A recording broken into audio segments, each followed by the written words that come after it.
Yeah, it's Sunday, Indian summer. That's what we call this. And it's Santa Ana wind conditions. Our hearts go out to those people that were impacted by the wildfires. It's kind of mind blowing, and I can't even imagine going through that. And we all need to be compassionate and understanding for sure, guys. Um, that continues on to being understanding with the football team, and God, that was a tough game because you know what a rough season for those guys. Can you imagine? You have no idea how tough it is on these guys. Had a chance to hang out with the athletic department a couple of weeks ago, and this is a full-time job for these guys, and they're putting their lives on the line. And all the injuries that we accumulated this year. It kind of showed itself you just don't have the backup on the team when you get fatigued or somebody gets injured. So yeah, hats off to Coach Heldon, hats off to the entire football team. All right, so as I indicated, we are in the wheelhouse section now for business majors. A lot of resources here that you can all use someday in the workplace. Make reports towards not only individual financial planning, money managing, whatever it is, but really at the corporate level and making big predictions. So I think you guys can start thinking about this in terms of your future and your career, okay? At the societal level, what we're doing politically, things like this, okay? Now I'm going to apologize ahead of time. This computer, while it's relatively new, something's gone wrong and it's on its last leg, and we've ordered up a new computer, but we're gonna work through it, okay? Alrighty. Speaking of corporate, look at all that, man. That's just Julia Walsh and all of her accolades, man. She's an amazing attorney. I know a lot of you go to SC Law School. We'll do what she did. Like I said, order the course, top 2% of the class. These are the diplomas you get for joining the California Supreme Court, passing the bar exam, all that stuff. She worked for many, many giant corporations. And please send her a note if you have any questions about that. All right, let's get right into throws it. This is where my computer suffers, and it's transitioning right now. We'll see what happens. Oh my, at least right now it didn't die. Okay, you can see, told you, it's the transitions. Anyways, look at all the topics. Look at everything that we've covered and how applicable it is to every one of your lives. And that's what's so cool about this class. You guys are all cuts of campus. Every single major, every single school is represented into your classmates in this class. It's an amazing tour de force that we have done here in terms of exposing you to the reality of life. It's, I keep saying it's your parents and grandparents, but in reality it's you, So economic preparation right now, it's going to be you preparing for yourself, your future family, and also a lot of you are going to be, advisors, and helping people get their act together. Okay. All these topics, I encourage you, Thanksgiving break, if you guys do go home to see your parents, grandparents, open the course up. Show them what you're studying. They'll be blown away. And it also will give you a chance to introduce the concept of the interview paper.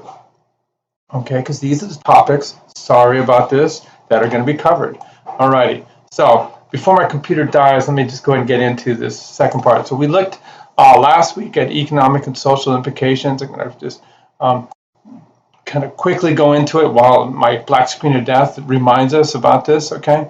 And so we were, looking at kind of the societal level, and some of the ups, some of the downs, and some of the burdens, and some of the expectations too. And how hard it is on people at a societal level to keep it going. That was the goal of last week. Okay. Alrighty. So then if we come back over here, okay, and we get back in, I know it's gonna go black screen again, but it'll be all right. We're gonna be now looking at individuals and economic preparation. As we do this, we'll see that the following week gets into the actual nuts and bolts of what you're going to do in terms of Social Security planning, planning for healthcare coverage, and then we'll get into whether or not you're going to get a pension. Hopefully my son will join a government job. He just passed took an exam, got licensed in the water industry. So you can be a policeman, etc., a government job, city worker, go work for Congress, and then you have a pension, which is a guaranteed annuity, as you would call it, a guaranteed amount of money that you're going to get every single month until the day you die. All right. Alrighty, the other things we're going to talk about are 401ks, and for those of you that don't have either of those, so maybe you start your own business, but then it's time for you to do individual retirement accounts. And we're going to explain that whole scenario to you. That comes next week. All right. Alrighty, so what this is a really, really cool publication. And again, this is something you can use as a resource for yourself in the future, in the workplace, okay? Whether it's advising clients, or maybe you do get a job with a large corporation, okay? So the way to go here is you just download this, and I've got it going right here, but I just want to show you the context of this publication right here. So you go right in here to this black screen of death. Okay, there it is, sorry. Oh, man. Okay, anyways, I am so upset that this is happening. But, all right, so we can go to About, okay? All right, and it tells you about the site, okay? All right, if we go into data products right here, okay, it tells you all these different resources, okay? It's just a chance to take a look at this. Publications, okay? All the different resources, okay? And then we can look at documentation, okay? Sorry, how to do the resources and how to use the site. It goes over this. Now, what's cool about this, okay, is it explains that this particular study, again, it's funded by a big consortium of groups, okay? So it has longevity. It's a living document, and what that means is they're continually updating their records, okay?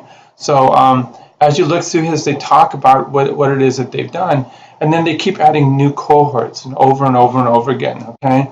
So they added a 2010, they added a 2016, okay? And they keep going on and on and on and on. So this thing is really, really an amazing resource. So I just encourage you to kind of check it out. You can go through all of this and just check it out on your own. Okay. So what we wanted you to do is get in there and look at economic preparation, and at a kind of a larger scope level as a community, who's ready and who's not ready. Okay. So you download the PDF file. Okay. I've already done it right here. All right. Whew. Man, the black screen of death is just nuts. Okay, and it says right here that we go to page 50. So I'm going to go straight to page 50, and there it is. Okay, and I'm just going to scroll up and get myself into page 50. All right. So it's talking about what the landscape is for retirement. Okay. Are people ready? Are they not ready? Okay, we're going to look at average households. Okay, do you have sufficient economic resources?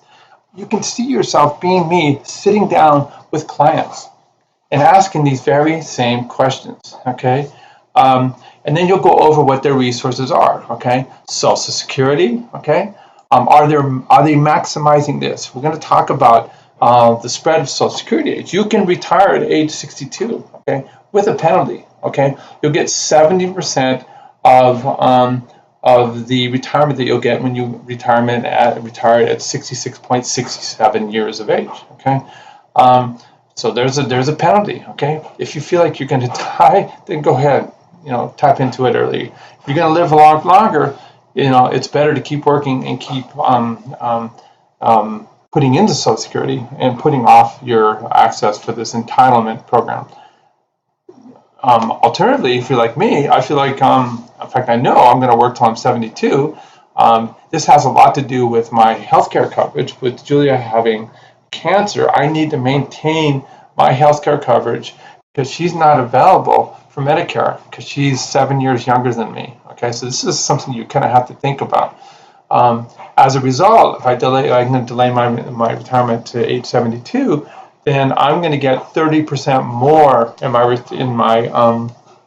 Social Security benefit than I would have if I had retired at 66.7 years of age. Okay, so that's really something to think about because it makes a big deal. And I'm going to keep getting my income because I'm not going to, you can't get rid of me. Okay. All right. So what do we have here in terms of the financial landscape? So we just talked about Social Security. Okay. We're going to talk about pensions.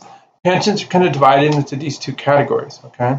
So it's a defined benefit if you work for a large company. Some still have it. I know United Parcel Service still has it. All government employees have this defined benefit where you get a percentage of your salary when you retire for the rest of your life. Okay. Um, the difference is when you die, then that money no longer comes in. Okay. All right. So if you have kids that were relying on having some big inheritance, it's not going to be from your pension. Okay. All righty. Then you have a defined contribution. Okay. 401k, that's what I have at USC. I take my own money and I put my own money into Fidelity and I watch it grow. I invest it, okay? And lucky for me, USC matches my contribution, okay? And it's just all part of the package that you get when you look for a company that you're going to get hired by. So find out, do they have matching 401k benefits, okay? Alrighty, so that means then if I use it all up, let's say if I retire next year and I burn through my 401k, well, tough luck, okay? Then you're just not going to have the money, okay? Alternatively, okay, if I save a lot, I invest well, and I'm able to use it till I'm 95 years of age and I pass away, then all my money goes to my two boys, okay? So that's a big difference. Alrighty. I also have private savings, okay? They call this the three-legged stool. When I call it private savings, that comes into a lot of different directions, okay? I could have a separate individual retirement account. That's my private savings, okay? I could have just money that's in a money market account that's very liquid that I can grab and use. I could have it just in a savings account, okay, that you can grab and use. And you should always keep about 2 months' salary in your savings account for emergencies. That's the rule of thumb. And the other thing I have that's a liquid asset is my house. Okay, and so it's I bought it a long time ago, so I have a lot of equity. It's worth a lot more than I did when I bought in, and I can tap into that. Okay, I can take loans against my house. Okay, and there's different ways of doing that. Okay. You go home likely line of credit, okay, where you can use that money in a pinch, but then you have to pay back the bank for that, okay. Or alternatively, you would do what's called a reverse mortgage, and then when you pass away, the bank will sell your house. They'll take what you were spending in the reverse mortgage with interest, and then your heirs get the rest of it. All right. So that's the way that works. Okay, so let's kind of just keep scrolling through here. Okay, so you're going to sit down with your clients and say, do you have an adequate amount of money? So what this is again, it just depends when they were accessing data. They use a lot of data from the Pew Foundation that we've been familiar with. Okay, and they're looking at different households, and we see here the median household. If we combine all the assets that I was talking about, okay, so we talk about pensions, okay, we talk about my own savings, and we then talk about Social Security. So those three things we talk about. So if we look at people that reach the retirement age 62, this is the median, which is pretty phenomenal. Okay. That being said, there are big chasms in this. A lot of this is really kind of locked up in your house, and what are you going to do if you sell your house? So anyways, so that's what this kind of goes through right here. So I just want you kind of to understand this and just kind of read through this, and you know the drill in terms of what we're doing here. All right. The other thing you're going to do is you're going to sit down with your clients and say, let's set up a spreadsheet. Let's do some planning here, okay? And we're going to look at your expenses, home-related expenses, your mortgage, property taxes, whatever it is that is just the basics of living. We're going to look at food expenses, okay? We're going to look at health expenses, which you can figure this out. You should keep your own records. Your parents should keep your records, And you can plan this out. You can project down the line. Transportation expenses, car payments, clothing, on and on and on and on. All right. So you just kind of put that all out there. Okay.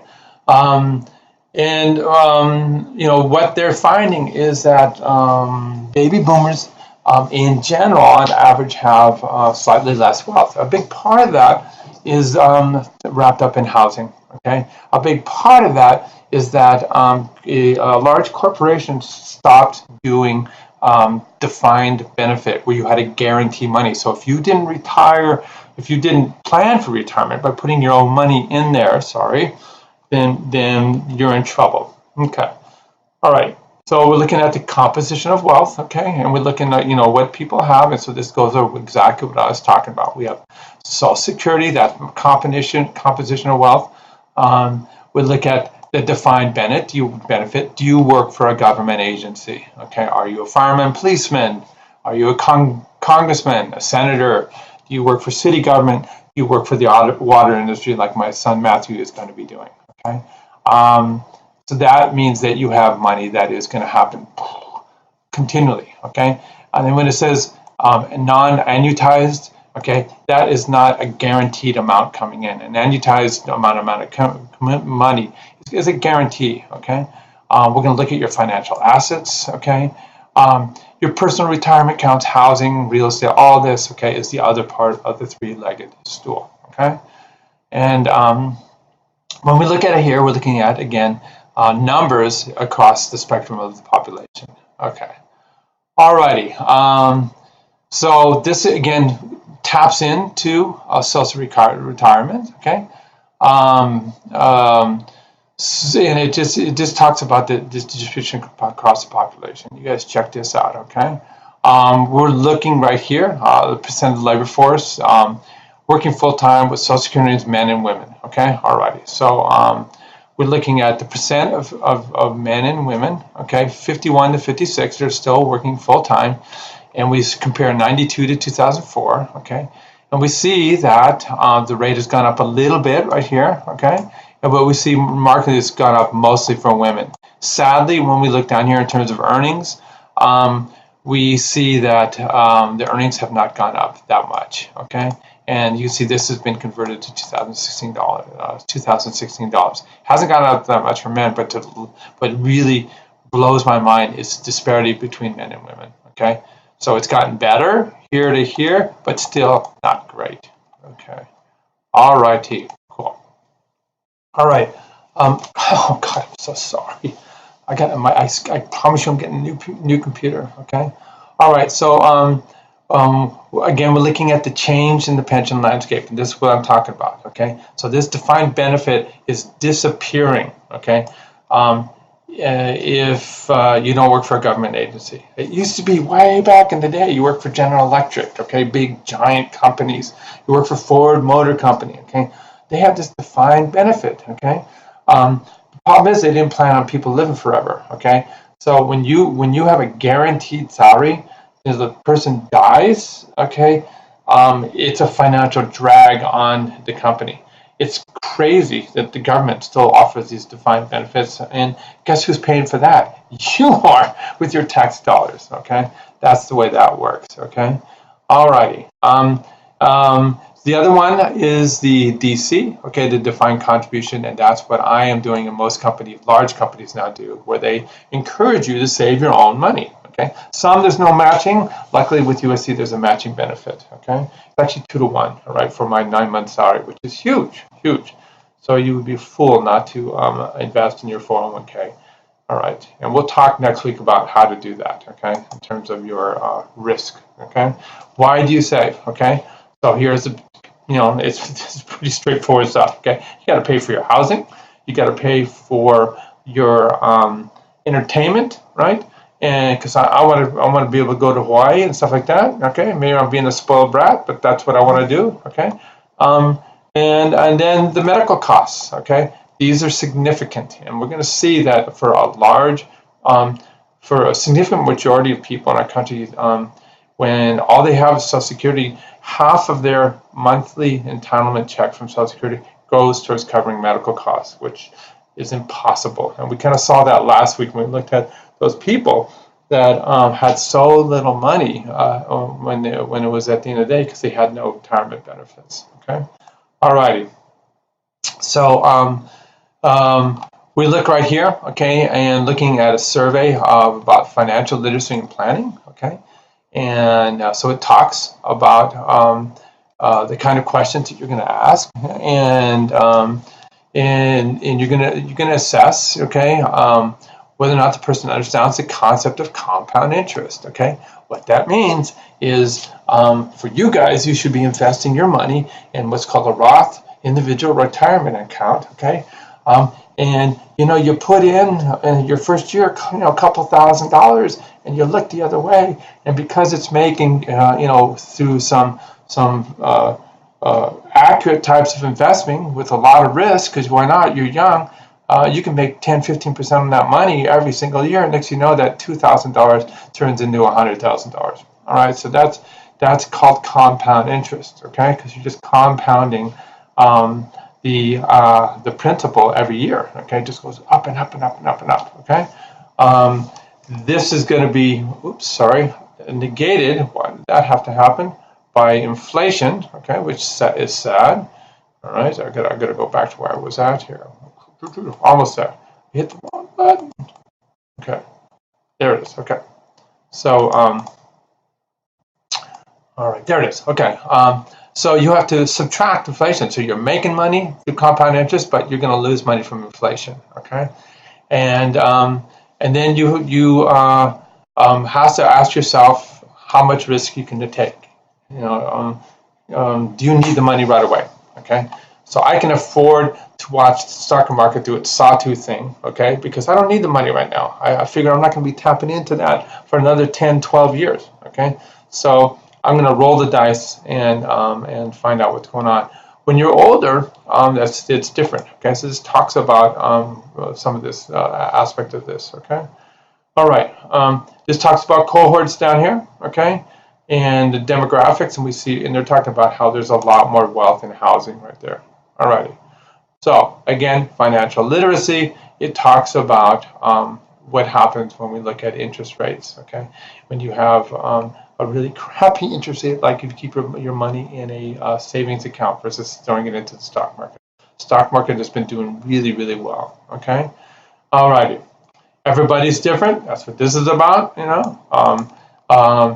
do you capitalize on employer incentives? All right, and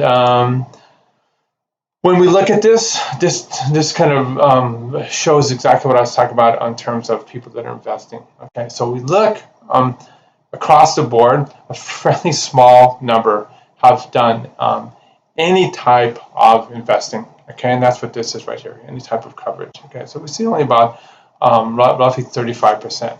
You can see that there's been this downward slide in terms of the defined benefit, okay, which is a pension, so like I said, it's part of the government, and this upward slide right here of the defined contribution, which is me. Alrighty. Okay.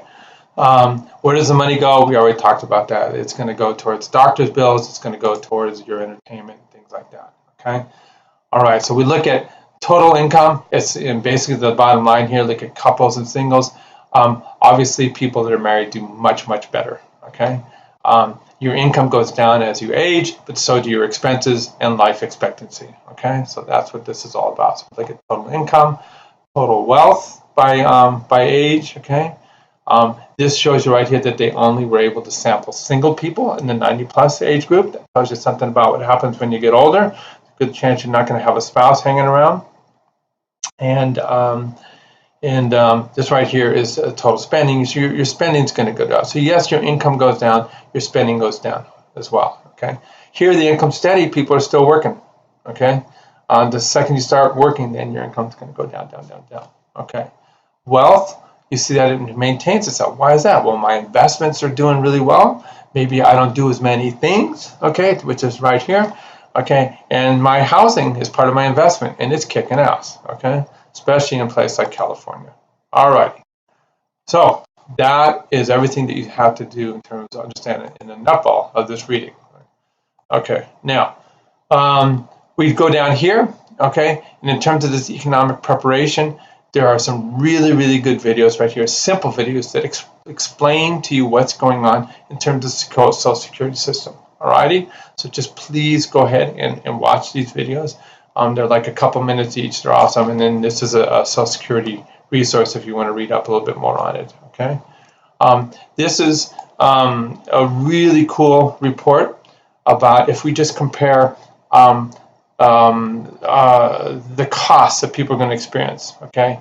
And we're looking at the insurance you're going to have when you get older. It's called Medicare. Okay. And out-of-pocket healthcare expenses, and we're so sorry. We're going to compare that in this particular report to your Social Security and earnings. So if you see right here, if all you have is Social Security, you see how much of your check is going towards paying medical expenses. It's mind-blowing, and they really break it down in this particular website. So do go ahead and look into it, and then come up with some plans. All right, that's what this is all about. Okay, like, hey, Dr. Walsh, I have a plan. Use all that money you have to buy a freaking new computer. Okay, well, I'm going to. I swear I am going to. All righty, so that's it. Don't forget, this is coming up right here. All right, my computer's about ready to die. The final interview paper. So it's all laid out here. If you haven't seen it already, I know it's going to go black screen. That's right here. Here's the interview paper down here at the bottom. Okay, sorry, here it comes. All right, there. It talks about the kind of things you can do, the kind of questions you can ask, okay, and follow the rubric, okay. Here's frequently asked questions at the bottom, like always, and I totally apologize for my computer dying this particular lecture. All right, I'm going to end right there. We'll see you guys next time.